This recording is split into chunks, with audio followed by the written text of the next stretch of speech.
ادامه برنامه‌های رادیوی تاجیکستان.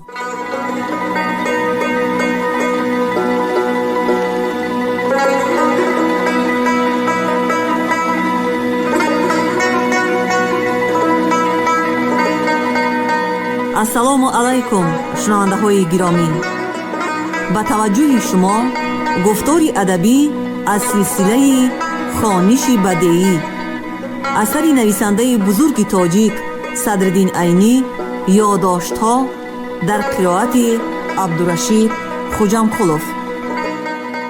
қисми дуввум, гуфтори 47. این خانه ز خشتی کهنه انداختم، در وی جشن زرفتگان ساختم، تا اهل زمان ما بدانند که من یک عمر جوانی به چه ره باختم. مؤلف.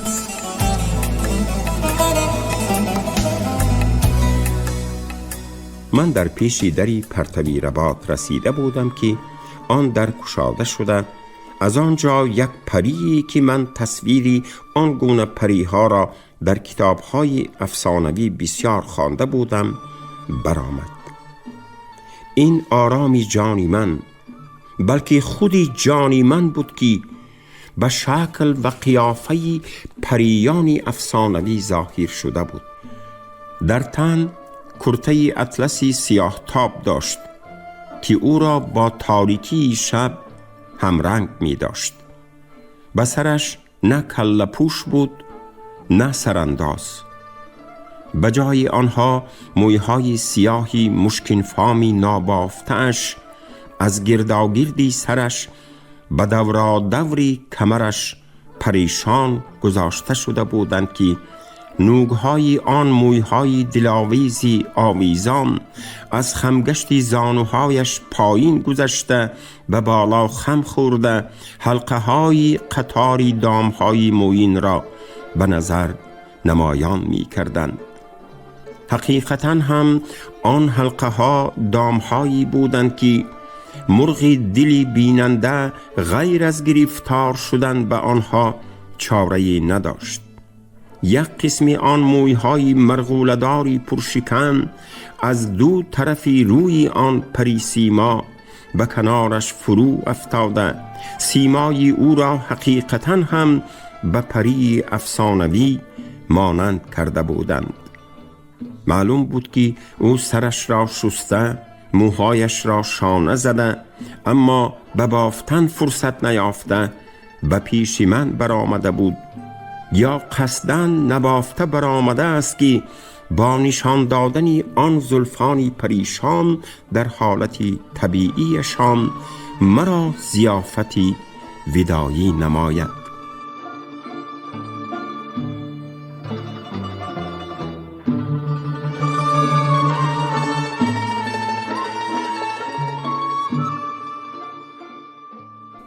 آن پری سیما با یک چابوکی پریانه از در برآمد و پیش از آن که من دستانی او را داشته ببوسم، او از بندی دستانم گرفته مرا در زیر دیواری رباط کشید. ما هر دو مانندی صورتی دیوار بی حرکت رو بروی هم ایستادیم. او مرا با یک هیجانی شادمانی تبریک نموده. شنیدم، همه اش را از پسی در شنیدم. شما با پدرم عجب ماهرانه گپ زدید. من پی بردم که او مقصد شما را فهمیده، در دل خود راضی هم شد، اما از شرمش خود را به نادانی زده ضمناً به واسطه خواستگار پیشنهاد کردنی مطلبتان را طلب کرد. این موسفیدی پردیده در فهمیدن ضمیر دل آدمان همتای ندارد. خود کی شهر می روید؟ کی خواستگار شونده اتان را یافته می فرستانید؟ تا حال چرا نرفتید؟ اگر در روز دومی آن صحبتی که با پدرم کردید می رفتید، کیها خواستگارتان آمده کار را پخته می رفت. کاری خیر را دیر ماناندن درست نیست، در تأخیر آفت هاست گفتند.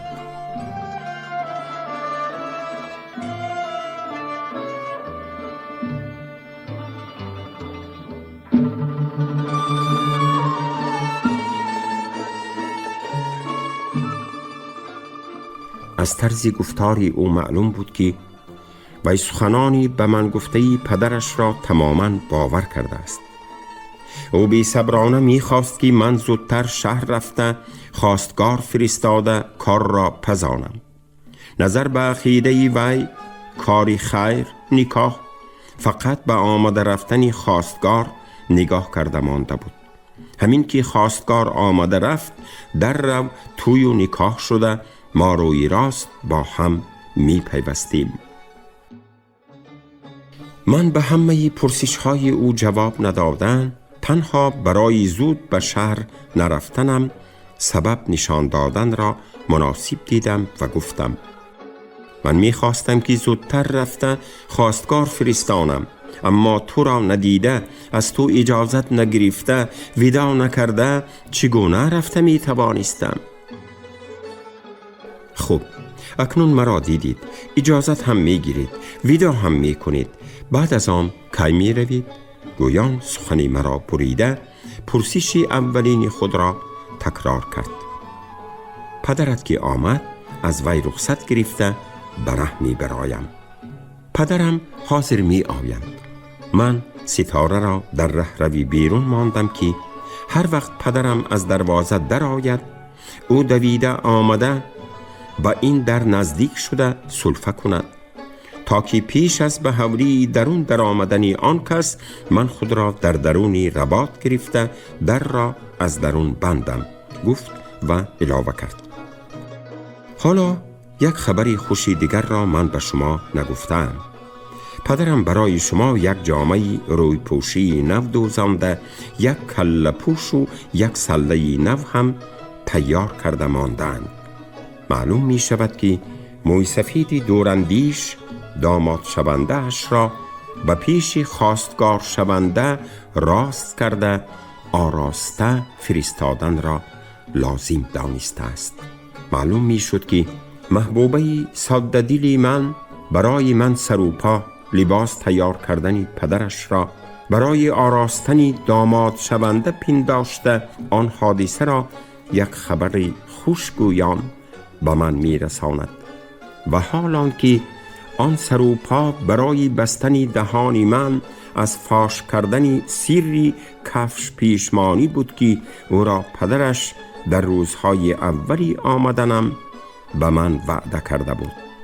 اما من هم برای بی‌قوت نکردن دلیل‌های امیدواری او آن خبر را یک خبری خوش شمردم و برای به من رساندنش به او تشکر بیان نمودم و درباره جواب سؤالی آخرینش اگر پدرت امشب آید من هم فردا پگاهانی از وی رخصت گرفته به شهر می روم گفتم و در حالتی که در چشمانم آب چرخ می زد دستانم را که هنوز در دستانی او بودند کشیدن خواستم که پیش از گلوگیر شدن گریم از وی دور شوم تا که با حالتی پریشانی خود او را در تشویش و شبهه نه اندازم. اما او دستانی مرا سر نداده بالا برداشته به من نزدیکتر شد. طبیعی است که من هم به او نزدیک رفته خود را به او چسباندم. دستانی بالا برداشته شده از هم جدا گردیده از گردنها و بغلها گذشتم. اما گریه من شدت کرده آب دیده ها شاریده فرامده روی و ریشم را تر کردن گرفت و صدای حقصنی گلوی گرفتم به دختر شنیده شد. او با آهنگی تعجب گفت آخر چرا گریه می کنید؟ وقتی گریه ما گذشت، زمانی خنده و شادمانی عمری ما نزدیک رسید. مگر در این وقت گریه مناسب است؟ من چرا گریه نکنم که گفتم از تو جدا شده دور رفته ایستادم. در وقتهایی که من اینجا بودم از تو دور باشم هم به درت نزدیک بودم. اکنون من باید به جایی بیروم که از دری تو 5 فرسخ دور است.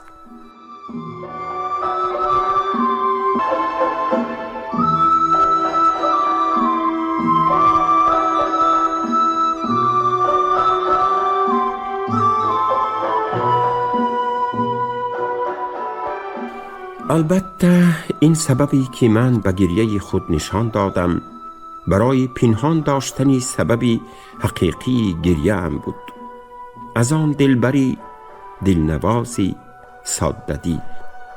اما در حقیقت من برای آن میگریستم که نظر به دریافتی خودم از وی به طرز ابدی جدا شده ایستاده بودم. از این هم زیادتر مرا احوال آینده او در تشویش انداخته بود، زیرا اگر او برد شدنی طلبی من یقین پیدا کند، به فکر من در تهلوکه ماندنی حیاتش مقرر بود. این ملاحظه مرا به جایی رسانده بود که برای زودتر خلاص شدن از این عذاب به هلاکت خود طالب بودم.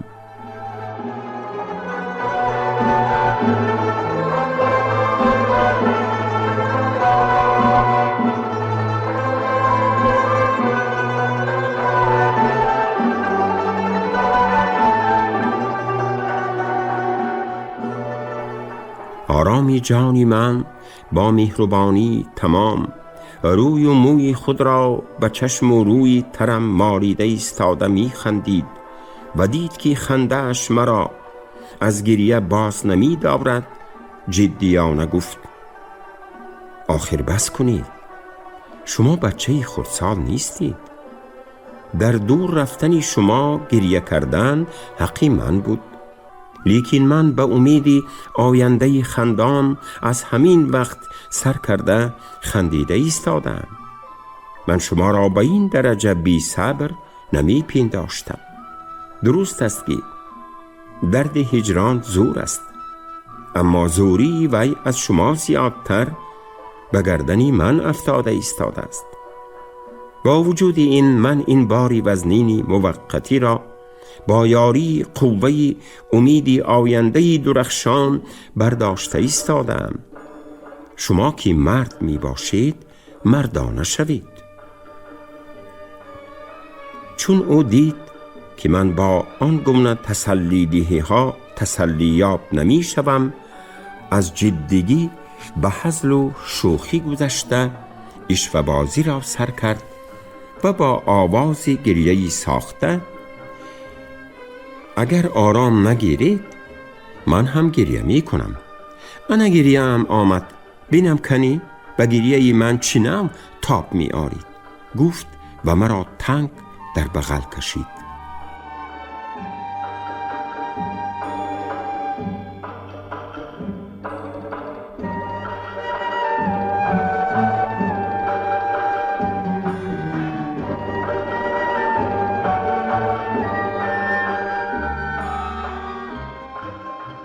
در همین وقت صدای سرفه ستاره برآمد.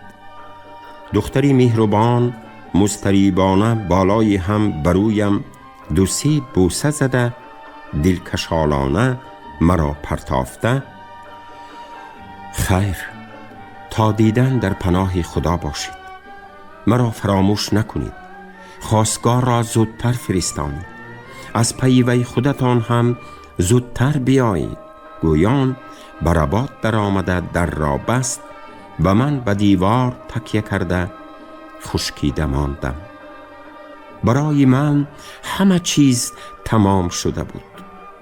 بعد از فرصتی آهسته آهسته تک تک دیوار رفته به مزار در آمده خود را به زور به چله خانه گرفتم و در آنجا بی آن که آواز برارم، به دلخواه خود درون تا روز گریستم. بعد از روز شدن به سفری شهر تیاری دیدم.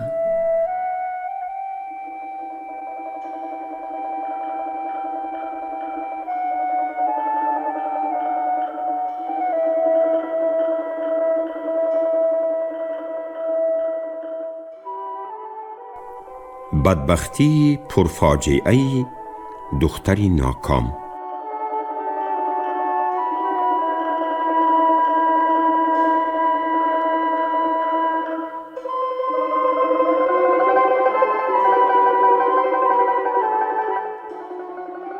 من بعدی به شهر آمدنم، با وجود این که می دانستم طلبی من از طرف آن پیرسگ رد خواهد شد، در پی خواستگار فرستانی افتادم، چون که اگر خواستگار نمی فرستادم دختر مقرر می کرد که من او را فریب داده گریختم. در آن صورت از این علم غصه مرگ شدن او ممکن بود. و بالای این من در نزد او فریبگری بی وجدان شده می ماندم. بنابراین ملاحظه ها هرچی باد گویان خواستگار فرستادن را لازم دانستم. خواستگار شونده هم یافت شد. این یک خواجه‌ای بود از خواجگانی شیخ رنگ ریزی که دو خواهری خود را به سبب از خواجگان داماد یافت نشودن به دو ملا داده هر دوی آنها را هم خانه داماد کرده بود. یکی از این ملاها داملای درس خانگی من بوده، دیگری از آنها داملای کنجکی هم بود. من به خانه داملاهایم برای درسخوانی و دیگر کارهای بسیار رفت و آی می کردم و به این مناسبت با آن خواجه هم آشنایی پیدا کرده بودم. من با مصلحت داملاهای خود و با یارمندی آنها انا همین خواجه را که آدمی مشهور و معتبر بوده به طلب متولی موافق می آمد به خواستگاری فرستادم.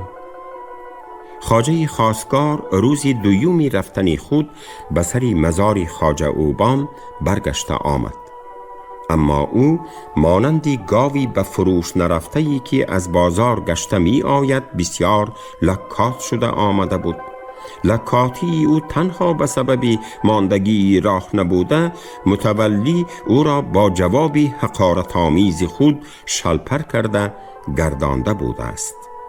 نظر به قول خواستگار، وقتی که او در صحبتی با متولی کردهش در درآمدی سخن به طرز مثال دو ملا را خانه داماد کردن خودش را نقل نموده، بعد از آن مرا به خانه دامادی او تقدیم کرده او را به تقلید کردن به خودش دعوت نموده است، متولی در جواب نه برده نه آورده بی هیچ مقدمه من این گونه کارهای احمقانه را نمی کنم و به شما افسوس می خورم که به همین نوع کاری احمقانه میان روی کردن را به گردن گرفته نام خواجگی را به زمین زده اید گفته است و علاوه نموده است. و من خانه دامادی در کار است که یک هفته به اطراف توی داده آبروی مرا در میانه مردم بردارد. من از رد شدن طلب خود آنقدر دیگرگون نشدم، چون که همین طرز شدنی کار را پیشکی می دانستم، اما در نتیجه این رد به سر آن دختری ناکام چی بلاها آمدن را به یاد آورده در آتش غم و علم جانگداز افتادم، چون که من می دانستم او در پسی در ایستاده جواب پدرش را تماما می شنود و در آن حال بعد از آن همه امیدواری های شیرینی حیات در نومیدی مرگاور افتادنش مقرر بود. و این ملاحظه با شنیدن این خبری شوم به زور به حجره خود رفته توانستم و در آنجا در بستری بیماری افتادم. این بیماری 5 ماه دراز کشید. بعد از آن قدری قوت یافته به کوچه برآمدم. در کوچه اولین کاری من با خواجه اوبانی های شهری علاقه بستن شد تا که از عاقبت کاری آن دختری سیاه بخت خبری یابم. یافتنی آن گونه خبری مرگاور بسیار دیر نکشید. نظر به خبر خواجه اوبانی ها، دختری متولی در آخرهای تابستانی گذشته به ناگاه دیوانه شده است. در همان شب اولی دیوانگیش در دهلیز خانه خود را آویخته کشته است. متولی که یگان دختری خردسال را یافته به خود زن کردن می‌خواسته است، بعد از خودکشی دخترش ستاره نام دخترخانه 12 ساله او را به زیر چشم گرفته است و بعد از گذرانیدن مراسم چیلی دخترش آن دخترخانه را به خود نکاح کرده است. دخترخانه در شب نکاح خود دیوانه شده، پاشا خانکم مرا از دست متولی خلاص کنید گویان فریاد می کرده است. او هم روزی 3 نکاح خود در همان جایی که دختری متولی خود را کشته بوده است خود را آویخته کشته است. با شنیدن این خبری هلاکت اثر دیگر در من طاقتی حیات نماند و زود خود را به حجره کشیده آمد به سرم هر آنچه می ترسیدم گویان فریاد می کردم. درست است که من بعد از رد شدن طلبم از طرف متولی به سری دختر آمدنی یگان فلاکتی گران را همیشه نگران بودم، اما دلی امیدوارم با همه نومیدی‌ها امیدها ساخته برآورده خود را تسلی می‌داد. شاید به کاری مشغول شده رد شدنی طلبی مرا نشنیده مانده باشد و هنوز منتظری خواستگاری من بوده با امیدی آینده درخشانی خیالی خود را شادمان می داشته باشد. اگر رد شدنی طلبی مرا شنیده باشد هم شاید این حادثه به او چنان که من گمان می کنم آنقدر گران نه افتاده باشد و این را هم مانندی رد شدنی طلبهای داماد شوندگانی پیشتره یک چیزی عادی شمارد. اگر این حادثه به اندازه‌ای که من میپندارم به او گران آمده باشد هم شاید فقط او را مانندی پیشتره دل مرده کند و او مانندی پیشتره زندگانی مایوسانه جسمانی خود را دوام دهد. اما امروز فاجعه طاقت ناپذیری در پیش نظری من مانندی یک حقیقتی مجسم به کمالی دهشت به من تیغ کشیده نگاه کردم ایستاد. این فاجعه مانندی کوهی کلانی سنگینی با همه گرانی های خود مرا زیر می کرد. فاجعه ستاره، فاجعه آن دختری ذکاوت پیشه‌ای صافدلی خردسالی معصوم به بالای باری آن کوهی گران به گردنی منی علم زده سرباری بود. من این دفعه چنان که در شنیدنی رد شدنی طلبی خود شده بودم بیمار نشدم، اما می خواستم سر و پا برهنه در کوچه ها برآمده مجنونوار نوحه کنان گردم. این سرخباری دیوانگی بود. من آنگاه عقل خود را به کار انداختم. برای مجنونوار گشتن کوچه های بخارا تنگی می کنند گفتم. برای آزادانه فریاد کشیدن کوهستانی خودمان را مناسب تر دیدم و زود به آنجا رفتم. در آنجا در 1 سال به افاقه آمده در سال 2 قوت یافتم. این است که باز به بخارا آمده، به جماعه صنف خودمان در قطار شمایان در آمدم. ملا برهان در آخری سرگذشت خود گفت: هنوز یک طرف دلی من بر ریگزار خواجه اوبان بند است. بنابراین از هر کسی آنجا رفته آمده از احوال آن طرف ها می پرسم. بعد از به بخارا آمدنم از کسی شنیدم که سالی گذشته رباطی متولی را دزدان زیر کرده، همه چیزهای پرقیمت و نقدینه‌اش را بردند. او به این علم تاب نیاورده غصه مرگ شده مرده است.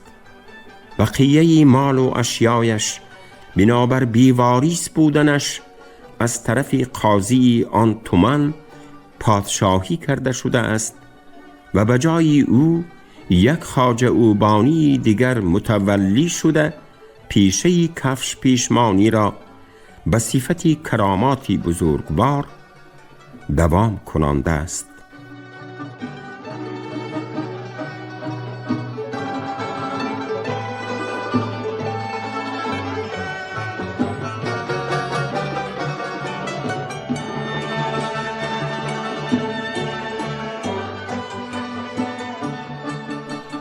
در نتیجه شنیدن آخری حکایت ملا برهان، اهل مجلس را گرانی مصیبت مانند فرو گرفت.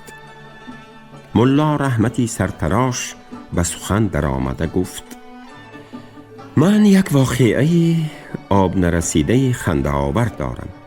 امسال تابستان از سر خود گذرانیدم. من میخواهم برای سبوک نمودنی گرانی که از سرگذشت 20 میل پیدا شد آن واقعه را نقل نمایم. ملا رحمت با طلب اهل صحبت آن واقعه را نقل کرد و من در اینجا به آن واقعه از طرف خود سرلوحه مانده از زبان ملای سرتراشی مذکور با تحریری خود کوچاندن وی را مناسب دیدم.